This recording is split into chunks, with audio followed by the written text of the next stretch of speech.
Mesdames et messieurs, bonsoir. Merci de nous accueillir chez vous. Je suis ravi de vous retrouver pour cette édition du journal de 19h d'Alizé Télévision en ce premier jour du mois de décembre. Voici tout de suite quelques-uns des titres qui seront développés dans ce journal.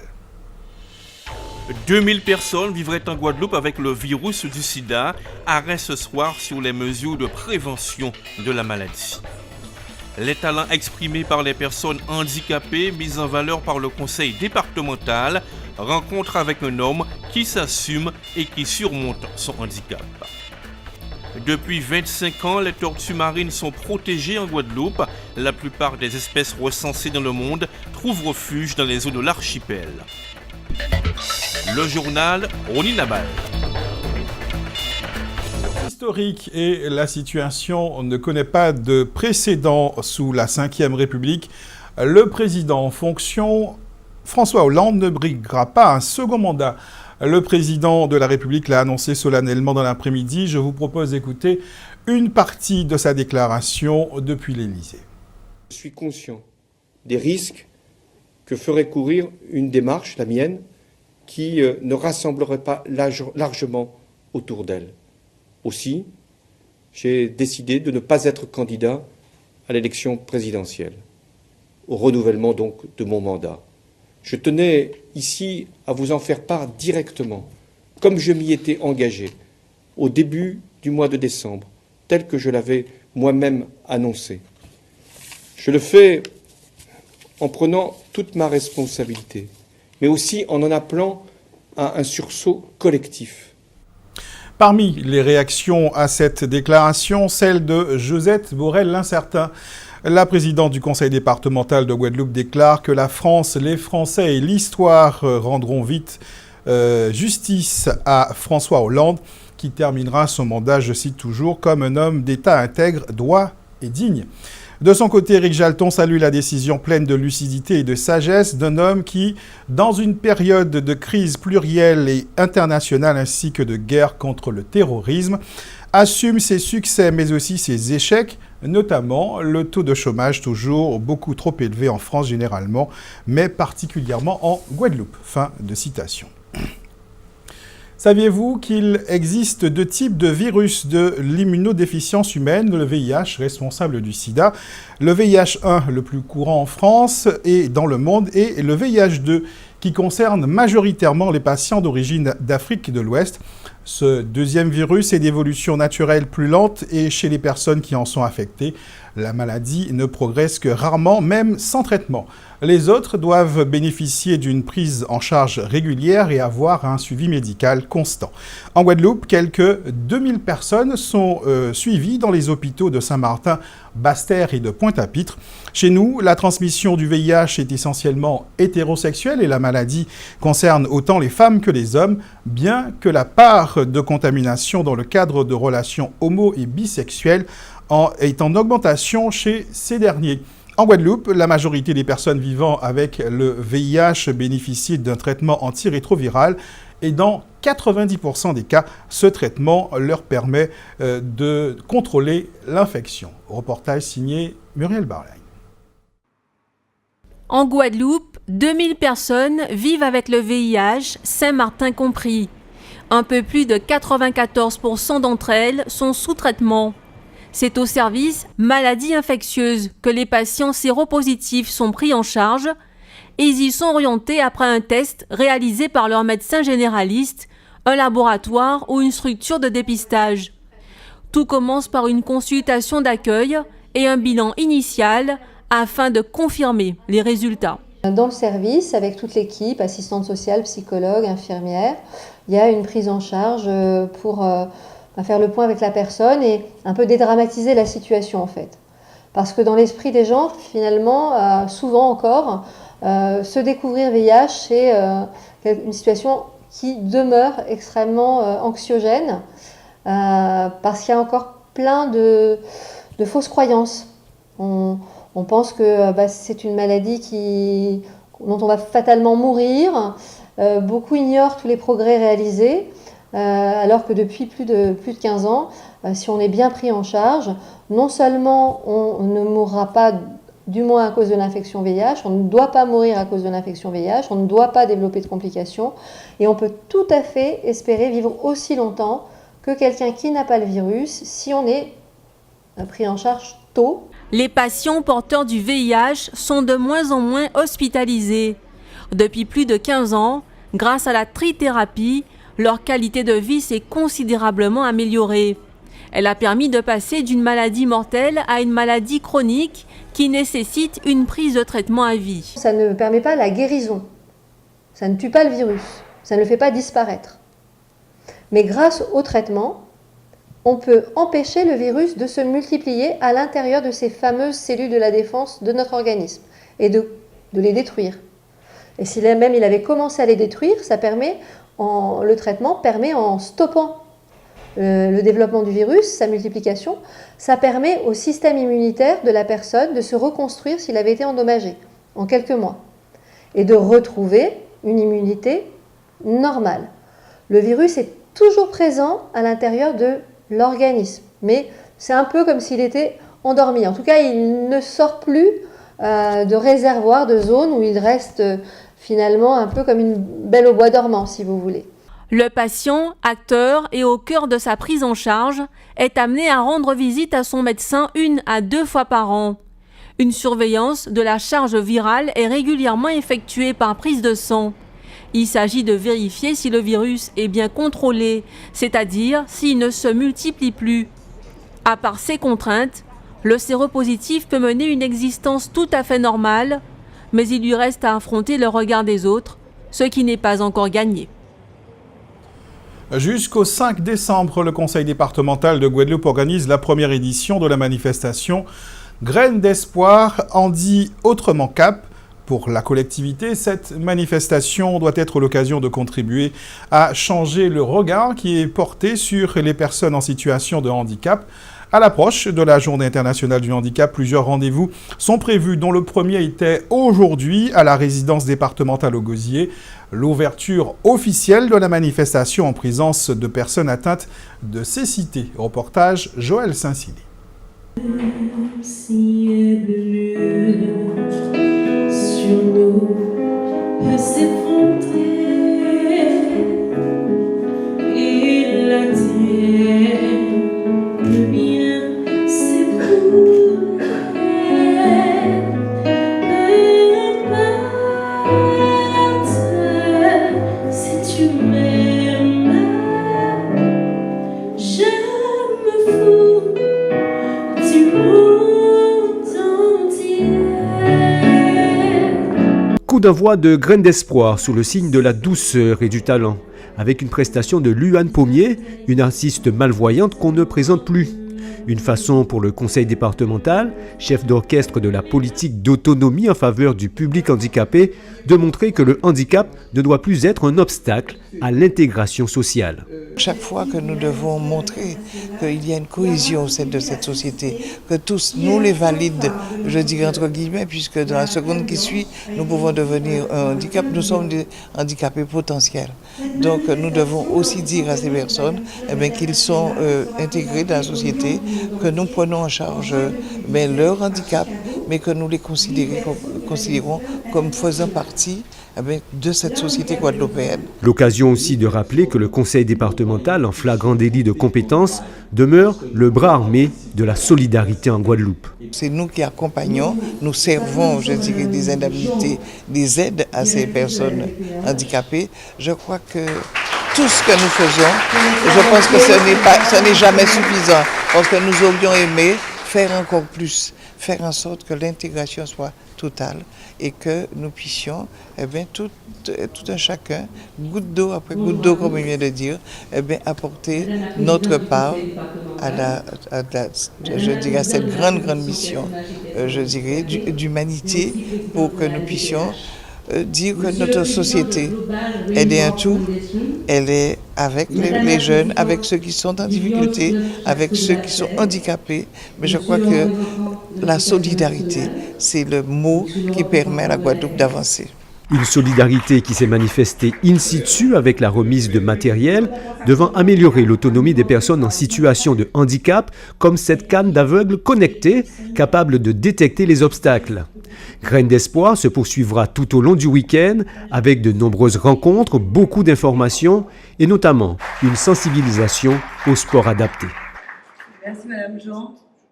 Chaque personne. Et parmi les personnes présentes à l'ouverture officielle de cette manifestation, Joël Dorvan, non-voyant depuis plusieurs années, un homme qui a réussi à dépasser son handicap pour garder son autonomie. Rencontre avec Joël Saint-Célie. Son dernier souvenir de voyant date du 17 juillet 1996, précisément lors d'une étape du Tour de France. Il s'en souvient comme si c'était hier. Il peut même vous dire la couleur du maillot de Miguel Indurain lors de cette étape. Depuis, plus rien, plus de couleur. Joël a perdu la vue suite à une complication médicale qui lui reste encore en travers de la gorge. Malgré la mauvaise fortune, Joël ne s'est jamais laissé abattre. Moi, je me suis décidé à être comme je suis. Déjà, quand j'ai perdu la vue, c'était en 96, je me suis acheté un petit vélo à la maison. Je me suis mis à faire du vélo à la maison. Quand j'ai vu vraiment que j'avais perdu la vue, je me suis dit, il faut que je fasse quelque chose. Et là, je me suis mis au sport. Du sport, comme tout le monde. Et il n'a pas hésité un instant à s'inscrire dans une salle. Et j'avais une bonne amie, je lui ai dit, est-ce qu'elle pourra m'emmener pour voir comment ça se passe. Et je suis allé, ils m'ont fait faire une semaine. Et là, je me suis adapté au fur et à mesure. Et à ce moment-là, je suis devenu comme je suis. Un solide gaillard, bien dans son corps et dans sa tête.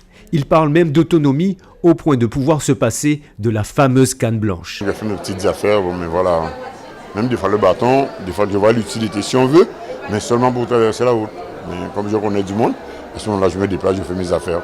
Quand il faut que je le fasse, quoi. Je m'adapte, c'est son leitmotiv. Mais il déplore tout de même le manque d'activité pour les personnes atteintes de cécité en Guadeloupe. En Guadeloupe, il manque certaines structures, par exemple. Certaines structures. Par exemple, j'ai entendu qu'ils vont faire un truc là maintenant pour les non et les malvoyants, les gens à déficience visuelle. Ils vont mettre une équipe de foot, certains vont essayer de mettre ça là. Mais j'aurais déjà fait ça. Quand j'ai perdu la vue, j'avais 32 ans. Je serais certainement dans une équipe de foot en train de m'amuser parce que j'aimais le foot, je jouais au foot. Présent au coup d'envoi de la manifestation orchestrée par le conseil départemental au profit du public en situation de handicap, il a reçu une canne électronique capable de détecter les obstacles dans un proche périmètre. Un nouvel outil pour plus d'autonomie qu'il a accueilli avec une grande clairvoyance. Qui peut-être c'est humain, pas ça, langue utilisée, mais simplement, après ça, fait en formation, c'est langue qui va à case, qui est déplié, qui est monté, qui voit que ça va fonctionner, et par la suite, on s'y fait en formation. Et suite à l'utilisation, on voit que ça qui est des moins, on va avoir un inconvénient qui est vraiment utilisé. Une belle leçon de courage et de capacité d'adaptation, surtout pour les valides, ces potentiels handicapés.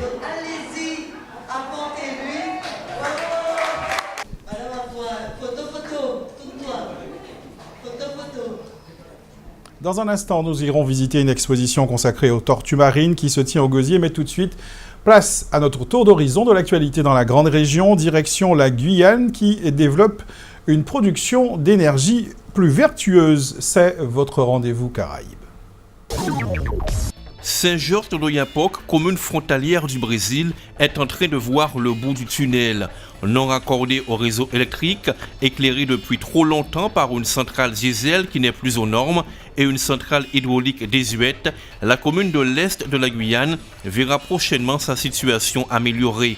D'abord parce que la fameuse centrale de Somaripa, implantée sur le fleuve Oyapock, va enfin être modernisée par EDF à l'horizon 2019. Ensuite, parce qu'elle partagera la production d'électricité avec une centrale biomasse qui devrait sortir de terre au cours de la même année.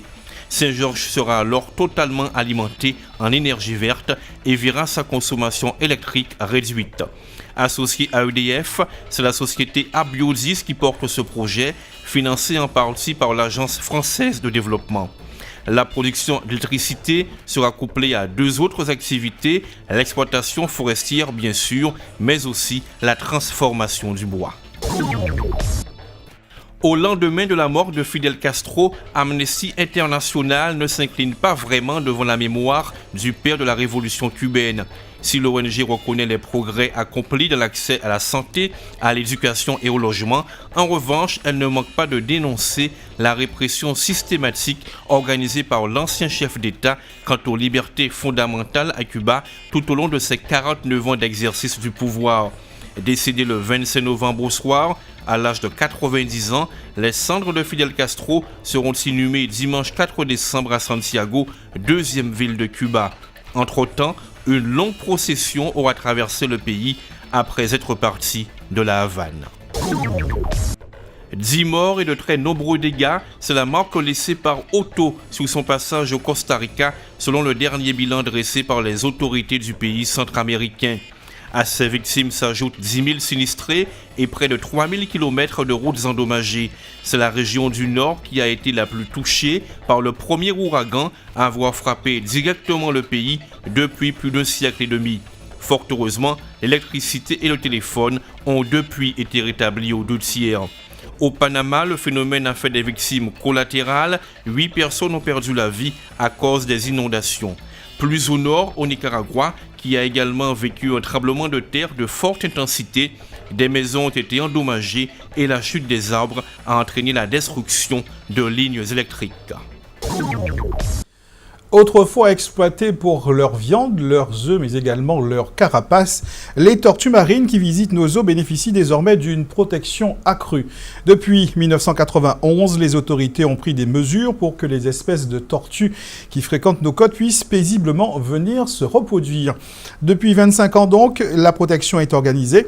25 ans de protection illustrée à travers des expositions à découvrir à Marie-Galante, mais également au Gosier.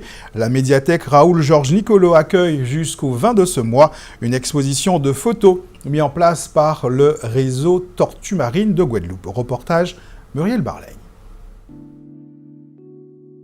La protection des tortues marines a 25 ans en Guadeloupe. Le département est aujourd'hui un véritable réservoir pour la Caraïbe. 5 espèces sur les 7 existant dans le monde viennent y pondre et s'alimenter. Les 5 espèces de tortues marines que l'on trouve en Guadeloupe sont plus ou moins vues fréquemment.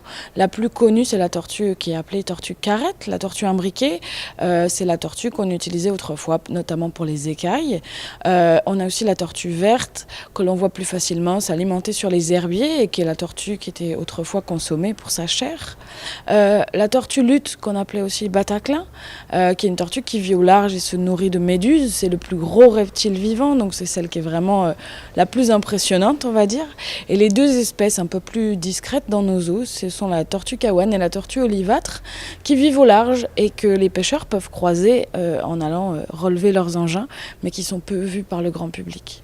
25 ans de lutte, ça se fête, notamment par l'installation d'une exposition à la médiathèque Raoul-Georges Nicolo de Gosier. Des photos, silhouettes grandeur nature, panneaux explicatifs, pour montrer les différents aspects de la vie des tortues marines et les menaces qui persistent, comme les captures accidentelles et le braconnage. L'interdiction totale de capturer ou de détruire les tortues marines ou leurs œufs en Guadeloupe date de 1991. C'est le début de l'organisation de la protection de ces espèces, alors en voie d'extinction. Suite à cela, après 1991, les actions se sont structurées et en 1999, il y a un réseau d'acteurs qui s'appelle le réseau Tortues Marines Guadeloupe, qui regroupe des associations, les douanes, les réserves, les aires marines et tout un tas d'autres structures qui participent, comme par exemple les pompiers également, au sauvetage de certaines tortues. Ça peut être aussi des gestionnaires tels que l'Office des forêts qui met des enclos sur les plages pour que la végétation reprenne et que les pontes de tortues marines soient protégées. C'est vraiment un très très vaste champ d'action qui est structuré dans un document qui s'appelle un plan de restauration. Donc c'est un nom un peu compliqué pour dire qu'on a fait une liste d'actions utiles à la préservation des tortues, à la fois sur nos plages, qui sont des sites de ponte, et aussi en mer où elles grandissent et s'alimentent. Les actions d'éducation auprès de la population doivent se poursuivre, car les tortues marines, bien qu'encore bien présentes sur notre territoire, ont toujours besoin d'être protégées. La curiosité grandissante envers ces espèces nécessite le respect de règles de conduite strictes. Les bons gestes sont enseignés sur des panneaux installés sur les plages de l'archipel et dans des supports éducatifs disponibles notamment en ligne sur le site tortuemaringuadeloupe.org. Et l'on termine ce journal avec une autre exposition. Maryse Firmo et John Shillingford proposent une exposition au Fort Fleur d'Épée au Gosier à Bas-du-Fort jusqu'au 9 décembre. Muriel Barlagne est allée visiter cette exposition intitulée « Notes bleues, totem et poésie ». Quand la musique rencontre la peinture et la poésie, cela donne Notes bleues, totem et poésie. Il s'agit de la 7e exposition de Maryse Firmo dans le cadre d'un concept intitulé « Partage d'art et d'émotions » qui existe depuis 2001. Le principe est simple, l'art-thérapeute choisit de travailler avec un artiste encore inconnu du grand public autour d'une thématique. Cette fois, c'est John Shillingford qui s'est prêté au jeu. Note bleue par rapport au côté vibration, on va dire, qui nous entoure, au côté vibration que nous apporte la musique, d'accord, et au côté vibration aussi des sentiments. Donc, on dit bien dans la chanson de Christophe, je lui dirai les mots bleus. Donc, c'est pour ça. Ensuite, totem, en fait, totem, c'est tout simple, c'est pour faire le lien avec l'Afrique, puisque nous sommes sortis de notre terre ancestrale d'Afrique. Donc, c'est juste pour faire le lien. Et la poésie, évidemment, c'est par rapport à tout ce qui est noble, qui est beau, qui est magnifique, et en définitive, en un mot, tout ce qui tourne autour de l'amour. Voilà. Les deux artistes autodidactes ont travaillé pendant 1 an en étroite collaboration, mais chacun a son propre style. Ensemble, ils ont exploré des techniques diverses comme des collages ou l'utilisation de résine. Pour Maryse Firmo, créer, c'est avant tout s'amuser. Un art-thérapeute qui ne produit pas, il devrait se poser des questions. C'est fondamental, c'est très important. Donc j'ai besoin de faire ce lien-là. Chez nous, on dit lionnage et ce mot est magnifique parce qu'il montre bien combien il est important de garder ce lien-là entre soi, cet enfant intérieur dont on parle souvent, cette sensibilité qu'on a en nous pour nous faire du bien et pour être bien avec l'autre. On parle beaucoup de mieux vivre ensemble, on parle beaucoup de situations qui nous posent problème dans notre pays, mais on est interpellé par cela, mais il faut que chacun agisse sur lui et se fasse du bien. Et c'est ce travail-là que je veux montrer cette fois. Cette exposition est aussi l'occasion de présenter le premier recueil de poèmes écrits en solo par Maryse Firmo. Parfum d'une vie a été publié en août 2016 aux éditions Negmaron. Une autre manière pour l'artiste de mettre ses émotions en images. Nous, Yves Ambouta-Jadin et Étienne, quelques informations pratiques. Tout d'abord, certains habitants de Sainte-Anne seront privés d'eau potable ce soir entre 22h et 6h demain matin. Ce sont ceux demain soir de l'ouest du Gosier et de Mathurin qui n'auront pas d'eau au robinet en raison des délestages opérés par le SIAG sur son réseau. Un point sur la météo, nous sommes revenus en vigilance météorologique de niveau vert, mais il devrait encore pleuvoir dans la soirée sur des sols parfois gorgés d'eau. Le risque d'inondation n'est donc pas à exclure à certains endroits. Demain, vendredi, les averses devraient se poursuivre en journée. Le temps ne devrait s'améliorer que dans l'après-midi, voire même dans la soirée de demain. Côté qualité de l'air, très bonne nouvelle puisque à nouveau, Guader nous annonce un indice Atmo de 2. Je vous souhaite de passer une bonne soirée sur Alizé Télévision. On se retrouve demain 19h pour un nouveau point sur l'actualité locale et régionale.